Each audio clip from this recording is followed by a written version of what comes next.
All right, this is Tuesday, September 27th, 2022. The time is 2:10. I call to order the City of Ocean Shores Planning Commission meeting. This will be a brief roll call. Dan Bricker is excused. Thorn Ward. Here. Brian Bachman. Here. Eleanor Dorman. Here. All righty, so we have a quorum. Dan, like I said, Dan Bricker is excused and Richard Wills is excused because Richard was selected to fill the vacant city council seat last night. Okay. So before we get started, we're gonna, on the approval of the meeting agenda, we will have to make an amendment for paragraph 5, which has an old roster. Got it. Yeah, so, and I am the secretary this week. It's gonna be a real quick meeting, so it'll be easy. Do we have a motion to approve the meeting agenda? As modified, yeah. Second. All in favor? Aye. Unanimous, all 4 of us. All righty, before I go through the minutes, we're gonna sort of go through the minutes. We're gonna go, not that detailed in some of these because we're down to 4. I know we'll have 5 the next meeting and we're gonna start beating the bushes to fill the vacancies. So do I have a motion to approve the minutes? Yes. Second. Thorn, give Eleanor credit, all in favor? Aye. Unanimous. All right, do we have public comments? Yes. So my public comment is I want to formally resign from the planning commission effective immediately last night when I was appointed to the city council. And I also want to say that it has been my very great pleasure and sense of fulfillment to have served on the planning commission for a little over 4 years. So I look forward to the stuff that you guys are going to continue to do to the mayor and the city council. That's all I got to say. Yes. Any other public comments? Via Zoom? No comments, it appears. Okay. So, before we start, and if what I really want to push people for is we currently have 2 vacancies. You know, anybody who would be good, please ask them to consider applying for the vacancies. And as Eleanor reminded me, her second term ends the end of this year, and her 8 years will be done. So by January, we'll have a 3rd vacancy. So we need to look really hard at filling all of these vacancies. Old business. There was an email sent out, but I didn't discuss it at the last planning meeting because it wasn't sent out in time for the agenda on the applicability of the 40% lot coverage of all structures in all zones. I mean, I'll start this discussion. It should be pretty brief. And then I'm gonna have to ask, just sort of people that were here, Eleanor, because I wasn't here when this was first passed, on what the intent was, and then last how it's applied. The intent clearly was 40% of all structure. Because we went round and round about the dwellings versus the 3 authorized structures under 2,000 square feet and all that stuff. So the intent back then really was for all structures 40%. And that came from a lot of reasons. One of them was to preserve open land and all that stuff. What I don't know, Marshall, is as that is in code, is that being applied to commercial? Do you want to be too?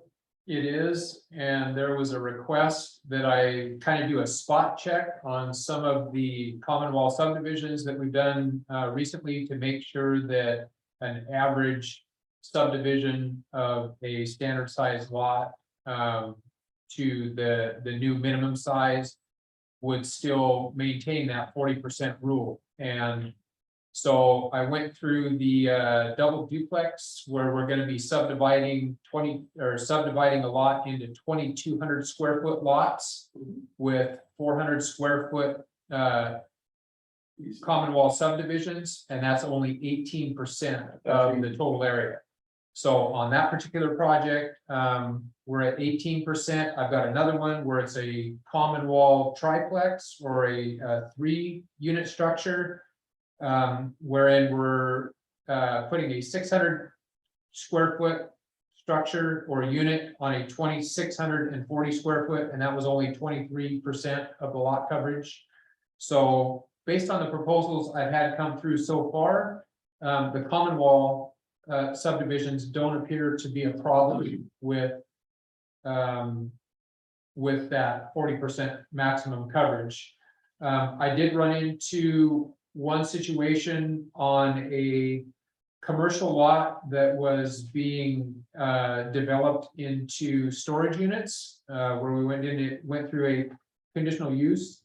And they actually were proposing 7,000 square feet of building on 16,179 square feet of lot size. And they were maximum, they were allowed under the 40% rule would be 6,472 square feet of structure. So they were a little over the 40%. I think they're going to modify their plan, reduce a couple units or take a couple units off of their plan, and they'll fall within the 40%.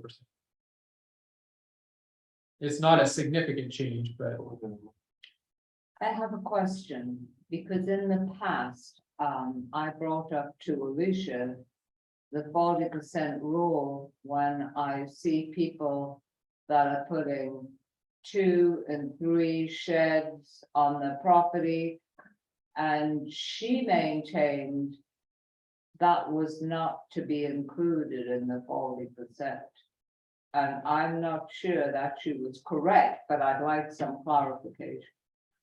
it's my understanding when you guys changed the building standards in this last revision that you were very specific in that you wanted all structures counted, accessory, non-accessory, and primary housing as that 40%. So that's, unless I was mistaken in the planning commission's intent, that's what I'm going to enforce. And it goes beyond our intent, it's what was written in the code. Because the code is really clear, to back off of that, the code says everything. Well, when you consider the home or apartment and garages and outbuildings and driveways, that doesn't leave a whole lot of open space. So I would like to see us stay with the 40%. And the driveways right now aren't even being considered. So Marshall, if you want, or I can do it, what's gonna happen is when we fall under Clean Water Act, what's gonna say is it's gonna be 35% of non-permeable, but it's not saying you can't do it. It's saying you must manage Your stormwater. your stormwater on site. You have to do on-site treatment and all that sort of stuff. So Right. it's gonna go to 35% here, probably in the next 5 years, I'm guessing. We're gonna fall, we have an exemption because we're so small. Yep. And within 5 to 10 years, we're gonna be stuck to the 35% on all non-permeable. That's roofs and driveways. So a lot of these are now gonna require a lot of additional permitting actions and a lot more work.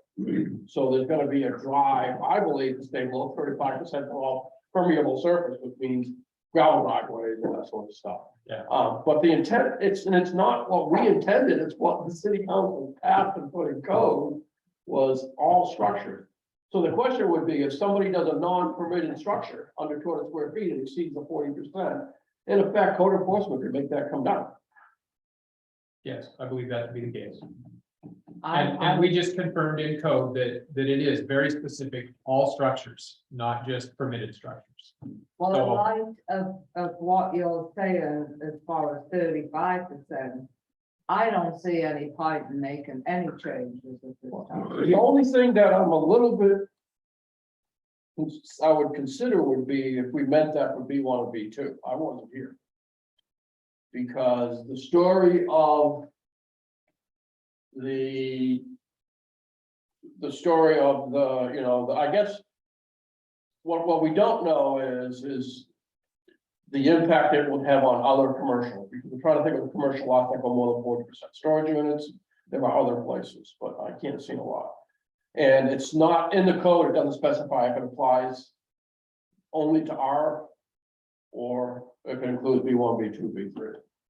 But you also have homes going into that area because of pyramid zoning, which I hope we will address sometime this year. Oh, absolutely. Well, this includes all zones. The current interpretation is it includes all It zones. doesn't make any specification for anything other than all zones. Right. To get back to Eleanor's comment for a moment. The previous wording said dwellings. Right. This one says structures, a big difference. Motion Church has a rather restrictive definition of structures, basically meaning anything you build on a property except a gravel driveway. Patios, concrete patios, anything constructed on the ground is a structure. Now, when we get to commercial properties, there's quite a great number of commercial properties that exceed 40% right now. Homeport, for example. Many others along the strip here are in excess of 70% already. And many warehouses in particular are burdened by this because a typical 50 or 60-foot lot with 0 lot lines, which is a lot of the fire code, you go up to the lots, up to the edges of the lot. And you could have 20-foot storage units on each side, 20-foot driveway in the middle, that's gonna be 66%. Right there. And you don't have the parking requirements. You know, like parking requirements, but so I think. They are, but they're minimal. Yeah, I don't think that we really, I remember the discussion, and I don't think we really thought through those particular things, but all commercial zones have 0 lot line allowances in this town. I could build my building up to the edge of Point John Avenue if I wanted to, as long as I had an appropriate firewall. But other than that, I think it's really restrictive on commercial. My feeling is a lot of people come to this area because of the green space, because of the wildlife. And I think we should protect it, particularly in light of the fact it is no doubt going to go to 35% in the future. I see no point in making. But the difference is the 35% isn't an absolute no. The 35% is you have to treat your stormwater. So you could do a 65% coverage, but you would have to have an on-site stormwater treatment, as I understand it. That's the way I understand it. You'd have, that's how I've done it in the past. Right. So you would have to have, it's not that you can't build it, it's your expenses are gonna go way up, because you're gonna have to do it on-site. And some of the stuff that the city made oil would do, and even beyond that, for on so that's more just based for the collection and the inability of the water to permeate into the ground. What we have is, I guess you would, so the way you would do it now is if you wanted to do so this guy right here, that's at 46%. Could he request a variance, or is it just? And what would be the procedure if we wanted to continue?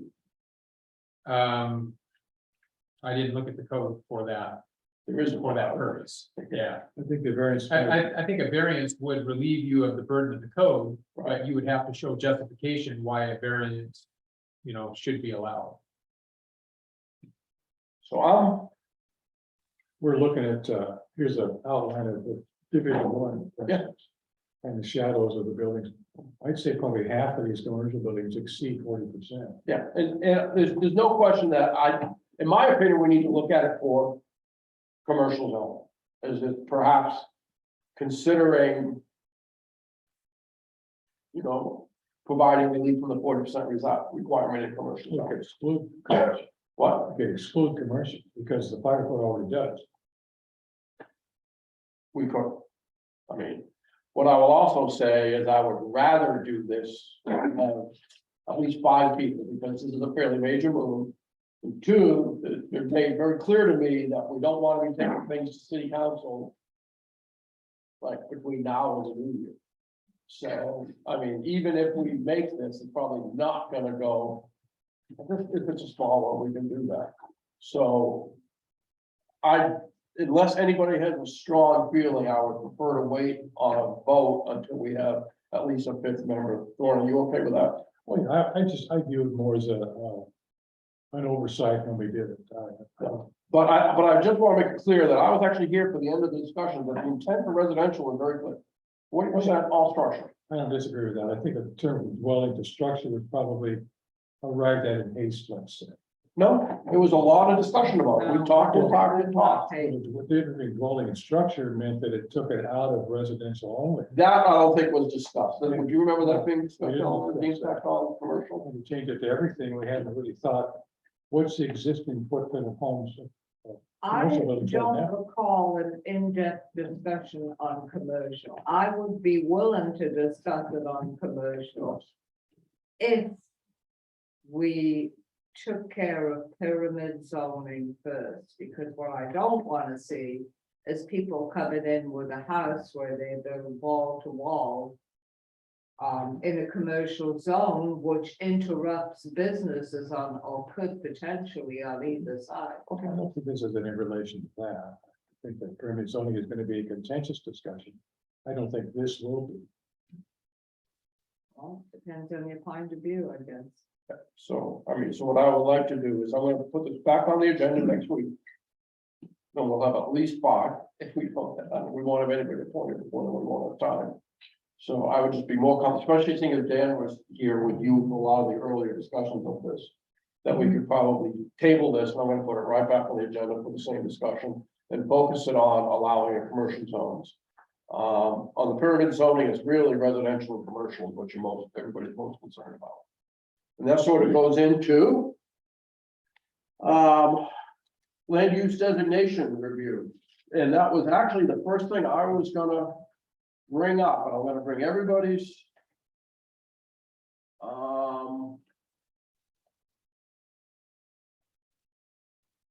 call to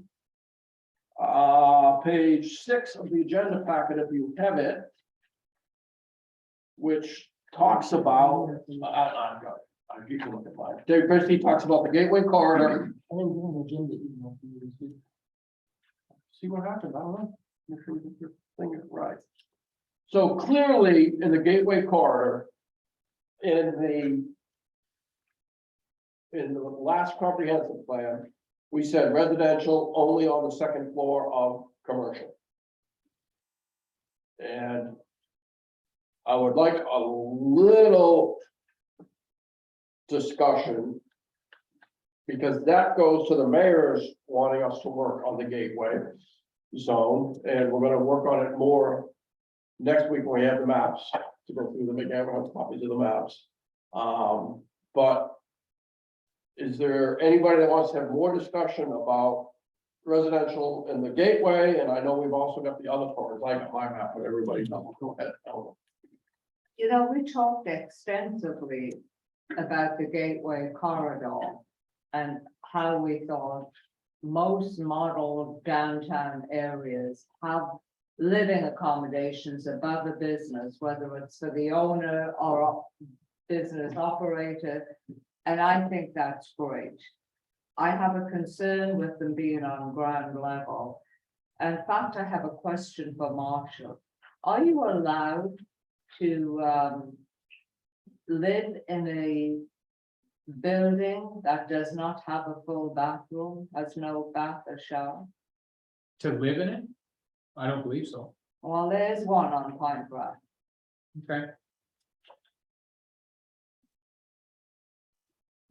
And I have heard complaints from the business owners about it. And I'd be happy to give you details. back Yeah, on you that. shoot me an email on that and we'll check it out. Yeah, that's a violation of health code. Well, I would think.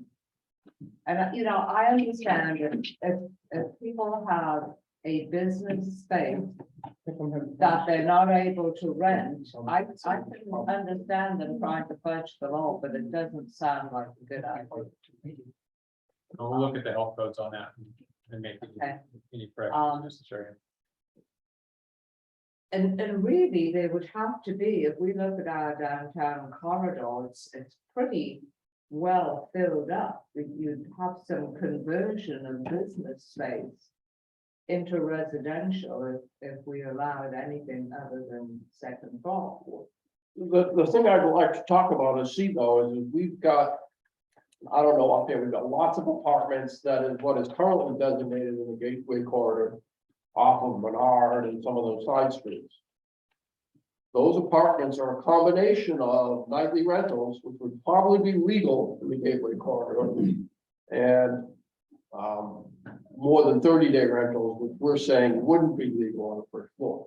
So that's gonna be a regulation nightmare if we say you can't do, if we say residential second story only, we allow motels, what about these apartments that are partially or fully converted to nightly rentals? I think it depends on what you consider the downtown corridor.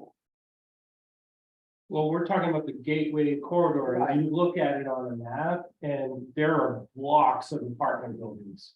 I Smack dab in the know middle of that, that. but what my point was, if I'm thinking of the downtown corridor. Unfortunately, I think it should include Ocean Shore Boulevard, but in my mind, the way this town is set up in an entryway. I'm thinking that the main thing is Point Brown. And we ought to be doing parking behind these buildings on side streets. Not taking up the front of the building, that's. So that's, the issue we've got is we talked at length about the service professional office. Right. So what we're almost doing is if you've got these areas, which are a lot of apartment buildings now, we're almost redefining a land use of service professional office where we allow multifamily residential. I think if they're there, you just grandfather them in. Yeah, I was gonna say, we just authorized mixed use of the new 6 units or 8 units or whatever behind the, no, behind the Twin Star Credit Union. To do a combination of mixed use, transient rental as well as monthly rental. So they're gonna potentially have a couple of those units that you could rent by the month, long term. And then the rest of them, or the balance, they would be using for transient rental. And that's currently allowed by code. And I think that's fine. And those technically wouldn't be on, and what this boils down to, and I think what we're really are getting to. Is taking the 2019 land use map. Redefining. Or maybe clarifying what's gonna be allowable uses in the Gateway corridor. And then it really looks like redefining what is currently called service professional. Which is this inner core here, it's over here, and then this probably gets redefined back to Gateway. Could we get that map? I didn't get an answer, I got a call to you, I don't think he does, but also. Because it's so much easier to look at the community as a whole on that big, I mean, we spend how many hours doing that? A lot.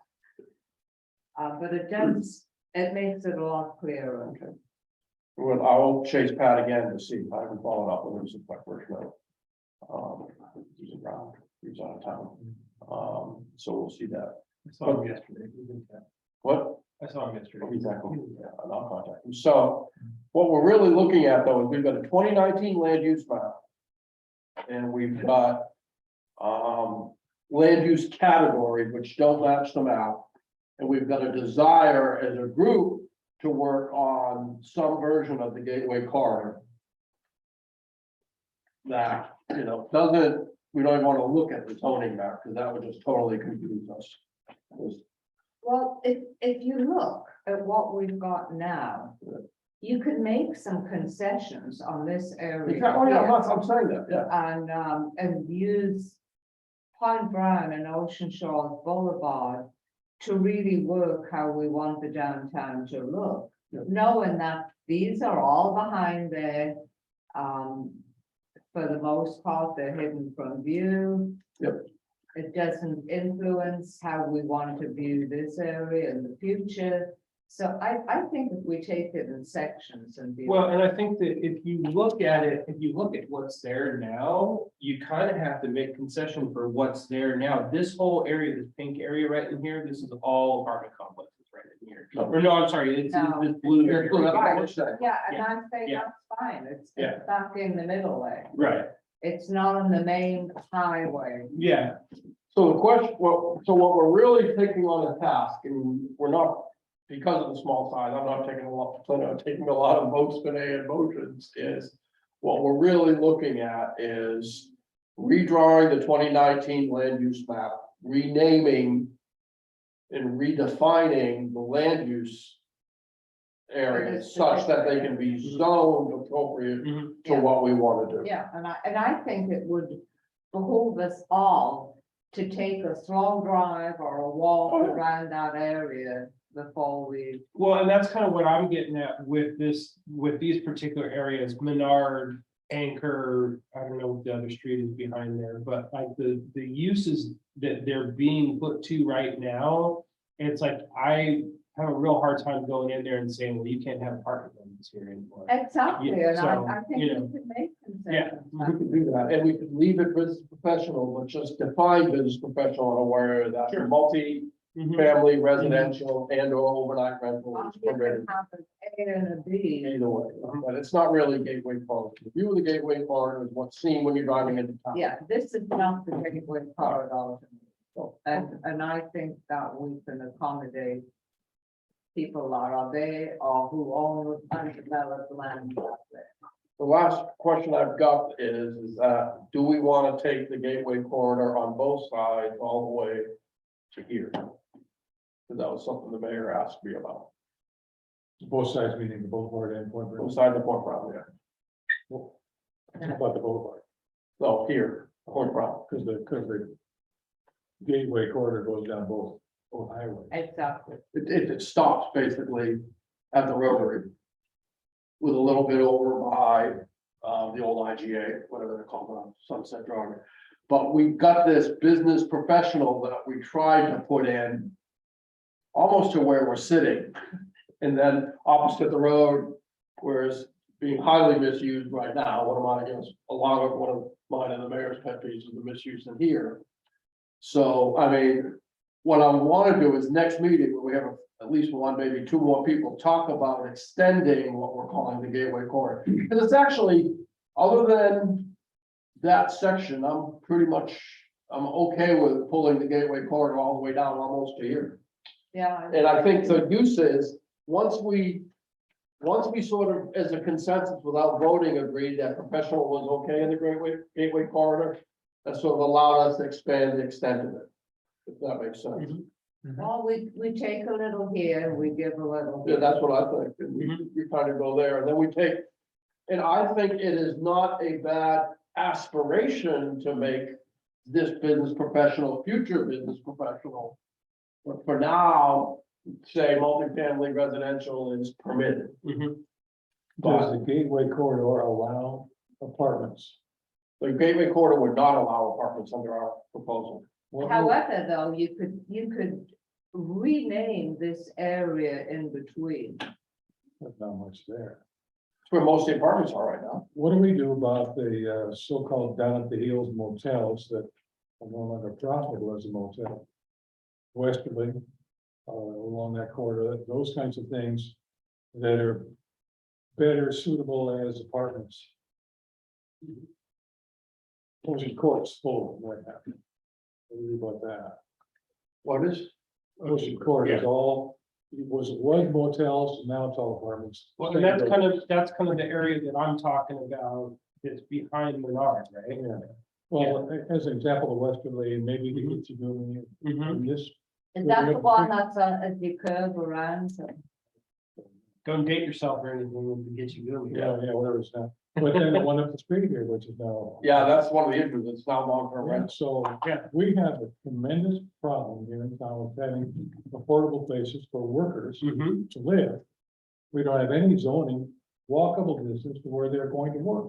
That's honestly, that's my whole concern with this gateway corridor thing, is because the area that you're talking about saying, boom, this is gateway corridor, this has the like greatest concentration of rooms that could be let out to people more than 30 days, less than 30 days. There's so much already here that's being used for apartments, short-term rentals, long-term rentals, that calling it gateway corridor is really just putting a label on something that it's already something else. But that's what we're talking about is mainly this area. Yeah, I I'm don't, saying we can rename it.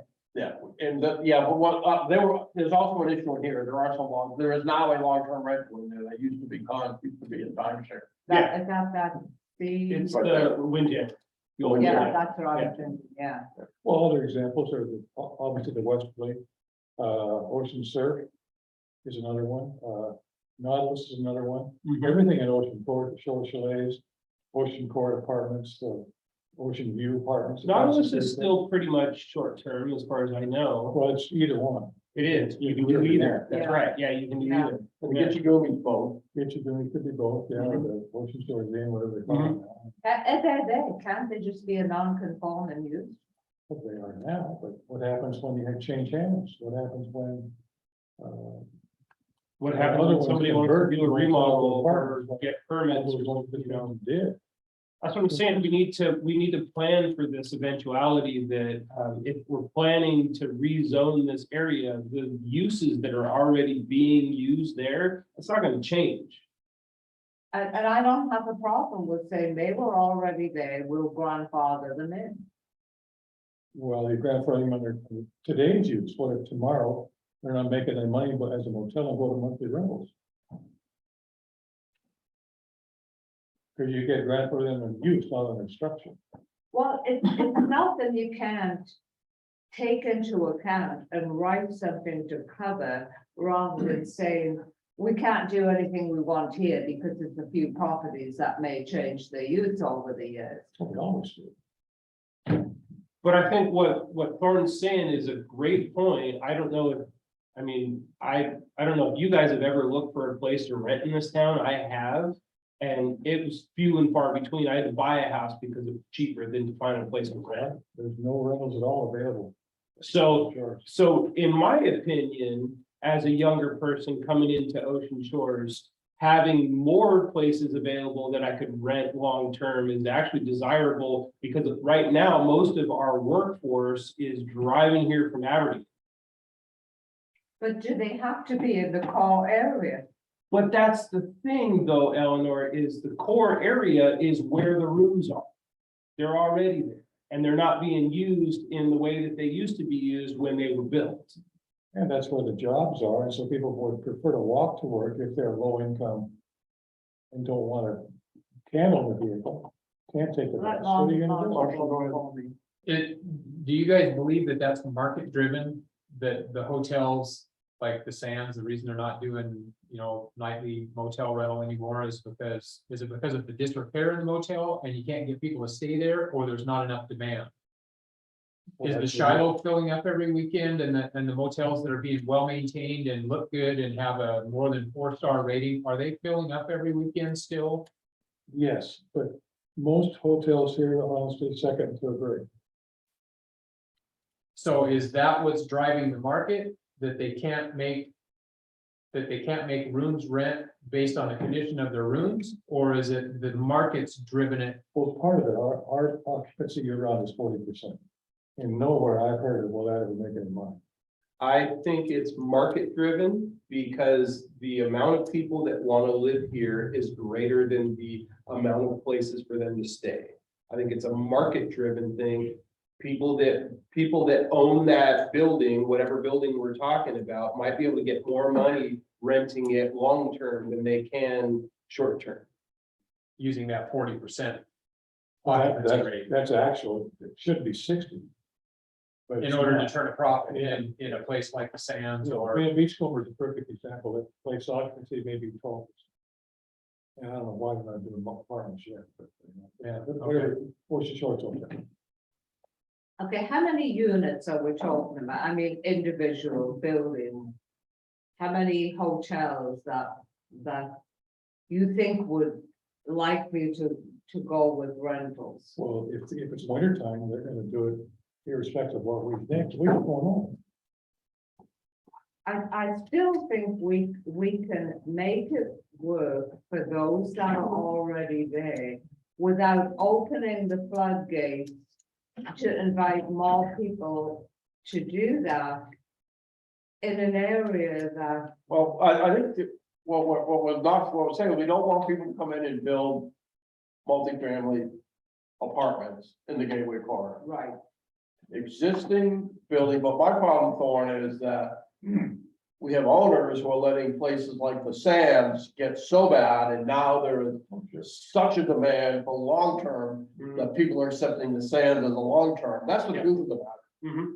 People are saying, all right, I wouldn't stay here for a night, but I'll stay here for a month because I got nowhere else to stay. Mhm. Sure, That's what's going on there. it's going on in many places we never even hear about. Yeah, there's, Some of these things are converted so casually that even the city doesn't know about. and they're not officially converted.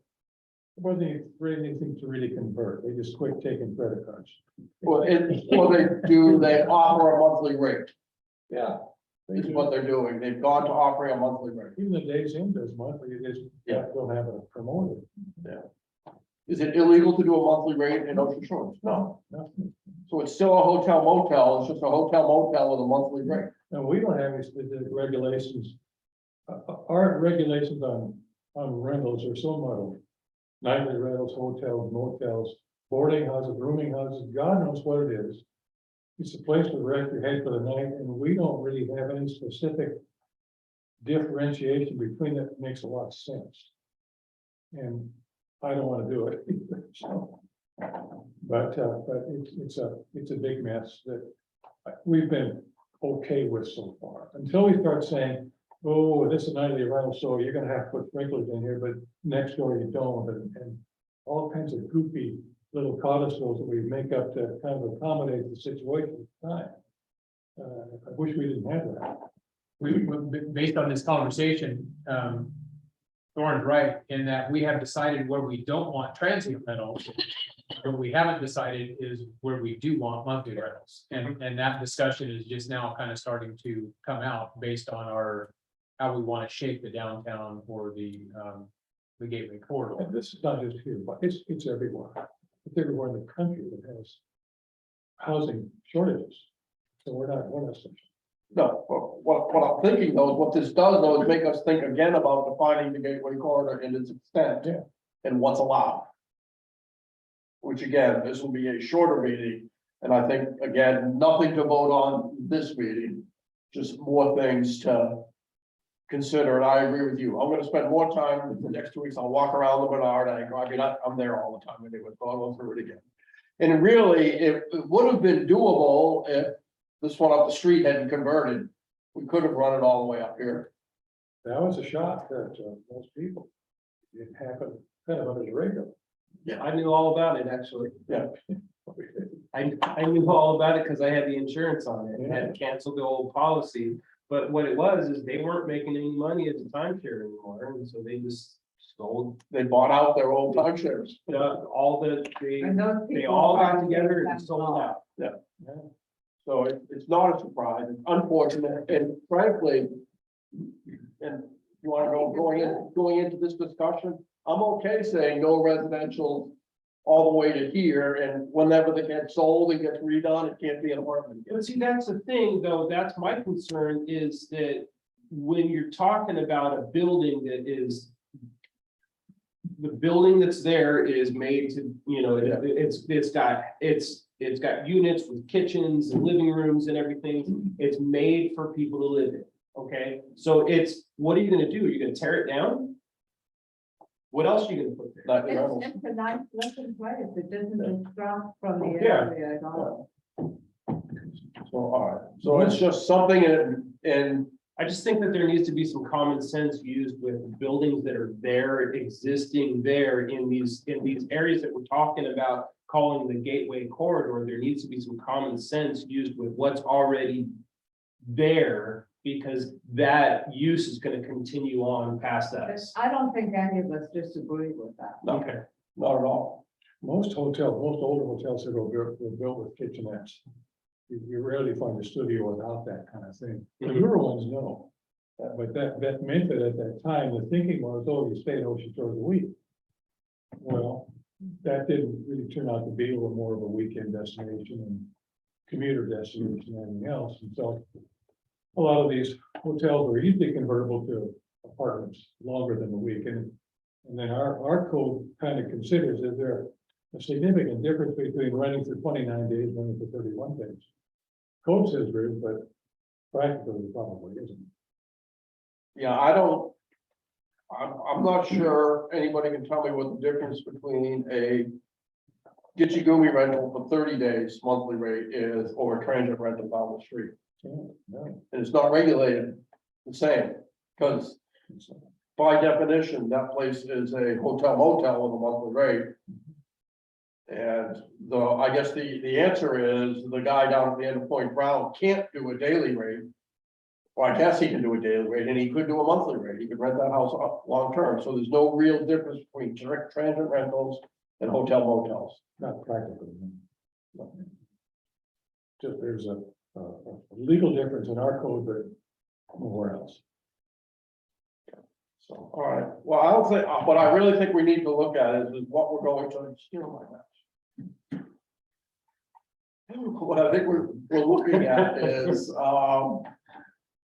working on taking what is currently called a business professional on the inner Menard anchor, and as a group coming up with how we want to redefine that. Defining the extent of the gateway corridor. And really, those are the two big things for the land use, then starting to put some, and I'm gonna find the big maps, I'm redoing the land use map and the land use descriptions of that. The last item on the agenda is the RFP to do our work, which is, did you ever look at that, Marshall, the RFP? I tell you what, I've been wrapped up in shorelines and wetlands. I know you have been. So it's in the packet and we're going to basically defer discussion until Marshall and the mayor get together and figure out how to put it into the budget. I know. But it's 180 according to Lisa. Ours would be similar. So if in the next 2 weeks, Marshall, you get a chance to run through it, I run through it, and ours would be somewhat smaller in scope because we've got less square miles than Aberdeen. And our code's probably slightly better than Aberdeen's code, but it still would be close to 150. The urgency I have is if we can get the mayor and the city council to agree to fund this sort of an activity, then we need to go back and get the land use map right. Because we're gonna have a consultant recommend code based on the land use map, rather than us attempt to write code, which will be more painful to do. So please read and look at that if you haven't, and really that would be about it, because then we're going to defer that. Any other items to discuss? The next meeting is October 11th at 2. Dan knows he's the secretary, and I will remind him of that fact. Since I took over for him in Wiltshire this week. It's an easy one. So, do we have a motion to adjourn? No. I'll give a second. Okay, all in favor?